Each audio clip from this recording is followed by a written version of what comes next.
கடக ராசிக்காரங்களுக்கு நான் ஒன்று மட்டும் சொல்ல விரும்புகிறேன். எதையும் நம்பாதீங்க. ஒரு உதாரணமாக, இந்த குரு வந்து கொடுக்குறாரு, சனி வந்து கொடுக்குறாரு, கேது வந்து கொடுக்குறாரு, ராகு கேது வந்து கொடுக்குறாரு, இல்லை கெடுதல் செய்கிறாரு, மற்றபடி சுக்கிரன் வந்து நமக்கு உதவி செய்ய போகிறாங்க அப்படின்றதே சுத்தமாக மறந்துடுங்க.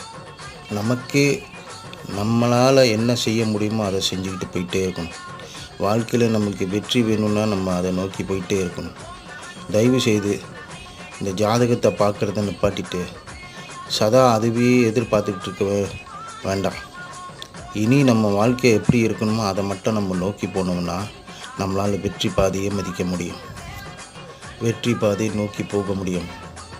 தயவுசெய்து இந்த கடவுள்கிட்ட தெய்வத்துக்கிட்ட கூட குலசாமியாக இருந்தாலும் சரி, எனக்கு அது வேணும் இது வேணும்னு மட்டும் கேட்குறத நிப்பாட்டிடுங்க. கடக